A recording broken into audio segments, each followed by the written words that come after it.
At a wedding reception, the MC announces, Olivia would like to say a few words to everyone. Olivia takes the mic and says, Hey everyone, let me just say the bride's family is so poor, they'll be working until the end of their lives.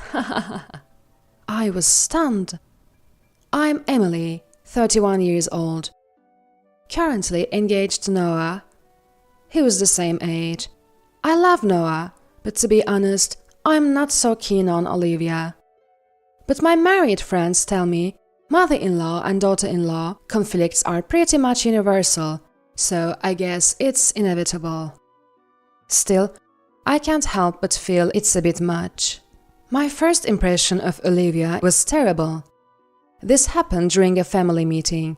The first thing she asked was, So, what did your parents do for a living? They're retired now, aren't they? What did they do before retiring? She didn't even say welcome or anything like that.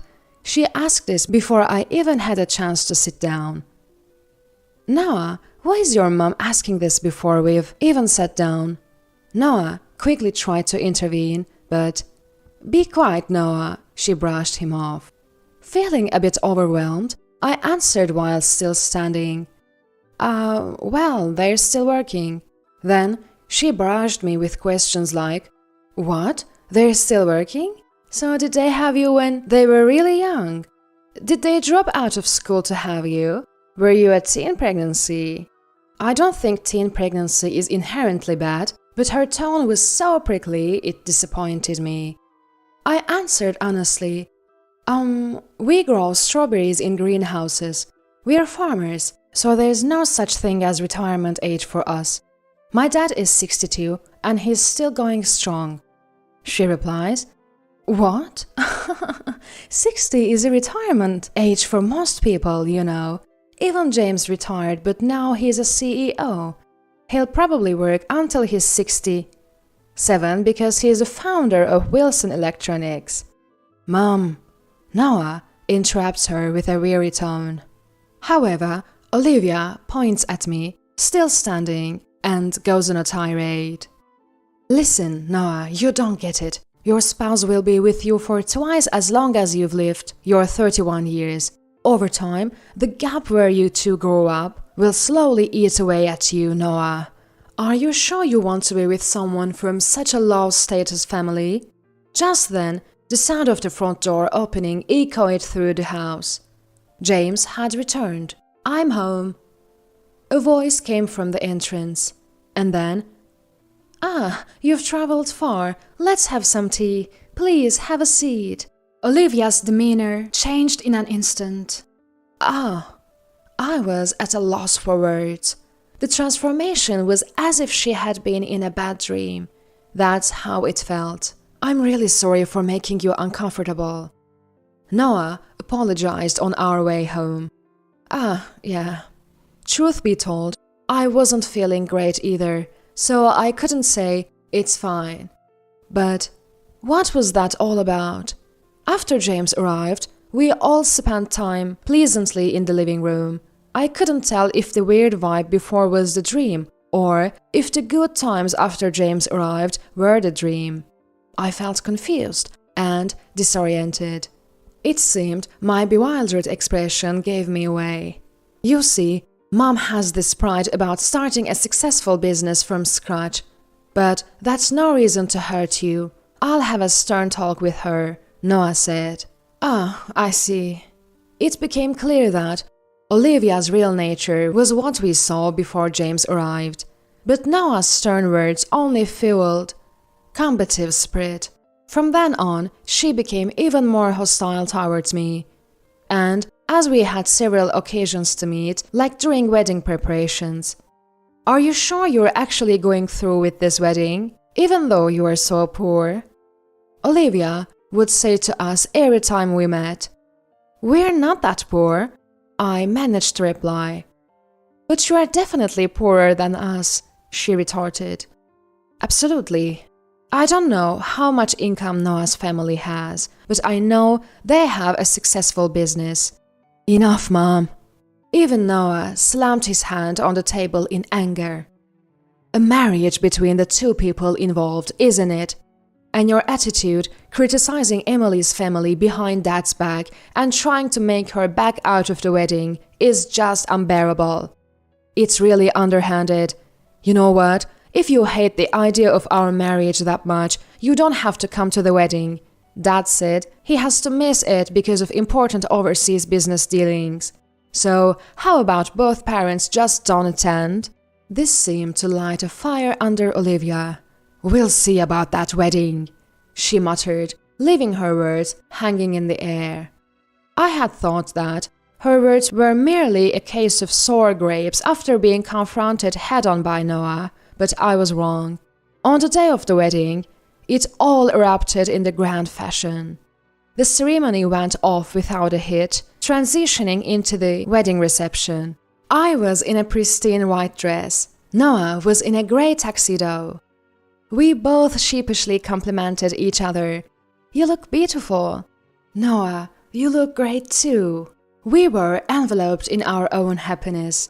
As we sat at the head table, the MC hurried over and whispered, Olivia wants to make a speech." "What?" I looked up to see Olivia, already front and center, poised to speak. She stood tall. "I have something very important to address in front of you all," Olivia said confidently. Unable to think of a reason to object, we had no choice but to let her proceed. Then, microphone in hand, Olivia began. "Ladies and gentlemen, I'm Olivia, the groom's mother." The unexpected introduction from Olivia quieted the room for a moment. Unfazed, Olivia continued. "As the wife of the founder of Wilson Electronics, I've diligently raised Noah to be the future CEO. However, he's ended up with this kind of bride." "This kind of bride?" I was stunned, frozen at the head table. Just moments ago, I was basking in the joy of being with a happy Noah and the blessings from everyone. Now, my inner warmth plummeted below freezing. Olivia probably intended that. I had played right into Olivia's hands. Then she added, "I hesitated to bring this up at the ceremony, but for the sake of Noah's future, I'll say it. The bride comes from a poor family that will have to work until the end of their lives." "What? What's this about?" Noah raised his voice. It seemed Olivia had anticipated this reaction as well. "Noah is the one to blame. He wouldn't listen to any of us who tried to stop this. I'm telling you about his wife's dark past now, so he'll finally see sense. And, Noah, you called me petty, remember? I tried to handle this delicately for your sake. But now, I'm done pulling my punches. Wake up, Noah, you pitiful man, seduced by a vixen." The voice raged through the microphone. A dark past? I was at a loss for words, my mind filled with despair. Up on the stage, I wondered how defeated my face must have looked. The bride who had been all smiles just moments ago. From the audience's perspective, I must have appeared pitiful. I had dressed up beautifully, stood beside Noah, and was truly happy. Why does all this have to be ruined by such nonsense? Surprisingly, the atmosphere in the venue was entirely contrary to my miserable feelings. Noah patted my shoulder and hugged me. "Don't worry, Mom has really pushed me too far this time." The room went quieter still. I lifted my gaze, which had been lowered onto the table, and cautiously looked around the room. Was everyone as stunned by the outburst as I was? Or did they actually see me through Olivia's alleged dark past? Neither was true. Everyone was hunched over, shoulders shaking. They were holding back laughter. And then a suppressed "huh" burst out from someone, and the room erupted in laughter. Everyone was doubling over, laughing uncontrollably. Olivia wore a baffled expression, going, "Huh? Huh?" I was also perplexed, staring blankly at the room. "Who's poor, Olivia? You're the last person who should be laughing at anyone." Benjamin finally spoke, his face a mix of tears and laughter. "Wow, talk about out of sight, out of mind," he added. "What?" Olivia looked astonished, genuinely clueless. Then Lucas spoke up, wiping away tears of laughter. "We are talking about the same person who asked my parents for $200,000 when starting their business and borrowed another $20,000 each from us siblings." One by one, other family members joined in. I thought it was odd that only their family was asked for $200,000. But then I heard you yelling, "If I knew your son would be such a loser and get fired, I'd never have married him. So I guess it couldn't be helped," said another relative. Voices from Olivia's side of the family also chimed in. "When you borrowed money from us, you promised to work until the end of my days. To work as if dancing? Who was that?" It seemed like Olivia had been reminded of something. She couldn't find the words to argue back and looked down. "Sure, I always knew James was an honorable guy. When he made his company a success, I knew part of it was due to his great character. So, when he paid me back with interest, I thought, I'm glad the money I lent could help. But hearing you talk on this stage about how I'm leveraging my parents' money, it made me think maybe you should pay them back in heaven."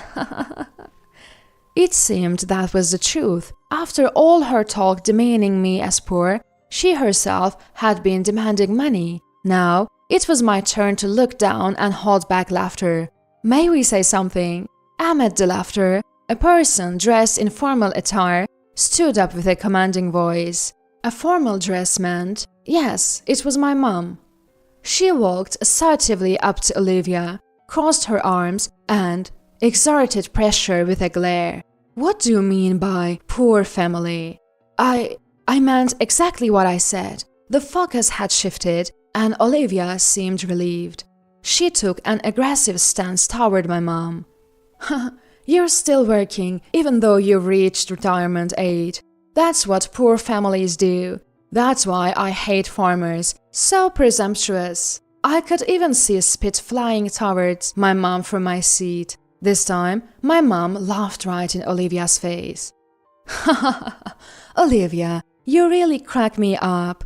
You look down on us as just farmers without even knowing what we do." She then pointed at my dad. "Our strawberries often weigh over 2 ounces each. We're growing a $500 a berry variety called Emily Princess, and we challenge the Guinness World Records every year." Dad seemed oddly shy as he said, "Well." Then my mom threw down the gauntlet. "What's so wrong with working till the end of your life? How about saying we're challenging world records till the end of our lives? My name is Emily. That variety of strawberry was named after me." "What?" Caught off guard by the scale of it all, Olivia looked dazed. "Over 2 ounces a berry, you see." Mom uses her fingers to show the size. About 2 to 3 inches, easily 3 times the size of a regular strawberry. You've never had one, have you? I know you wanna say it, being all high and mighty. Olivia slumps down in her seat. Mom looks down at Olivia, snickering as if to mock her. Right after my mom shuts Olivia down, "Guess Noah was right. Olivia was looking down on us." Another voice echoes from a different table. "What's that voice?" It's a voice I recognize. Olivia looks at the table and her eyes start spinning again. Is Olivia's life over? That table is for the groom's friend, and the person standing there is James. The room buzzes. Amid the chatter, James starts to speak. "I heard from Noah that Olivia opposed the marriage. Trash-talking Emily's family behind my back. Olivia thought she could do this because she always talks about the dignity of work, thinking she can't demean Emily or her family in front of me. Noah told me Olivia's comments during our planning meetings were underhanded. Olivia, you were doing an honorable job as a homemaker. I assumed you respected the concept of work and respected me as well. So I told Noah Olivia would never say such a thing. I managed to reschedule my business trip and told Noah that I could attend the wedding. Noah said I should sit at his friend's table. It would be a chance to engage with the younger generation, something I could leverage in my career. So I agreed. I kept my attendance a secret. But now, I know Noah was right. It's being a homemaker a lifelong job. If you understood that, you'd never demean anyone for working till the end of their life. If you belittle someone's work, it means you don't take your job seriously. Olivia, you're fired from homemaking, and if you think you drew the short straw, then it's time to end this. I looked at Noah. James' name wasn't on the seating chart of the invitation. But just because it wasn't on the chart didn't mean there wasn't a seat for him. Noah nonchalantly said to me, "Mom told me to enjoy the wedding." That was the day after Dad said he'd somehow make it to the wedding. I took precautions, it's common sense to prepare for a declaration of war. James moved Olivia aside with his hand as she slumped down.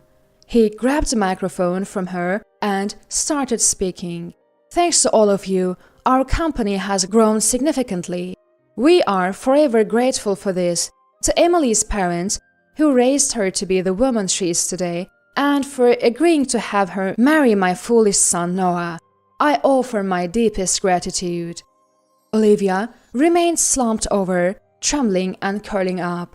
Relatives, James and our parents, everyone was pointing fingers. It was indeed a situation where she was isolated on all sides. But, leaving Olivia aside, "Congratulations, Emily!"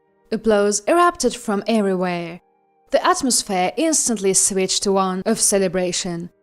"Work until the end of my life? Sounds great! I'll dance till I drop. Dance until the end of time."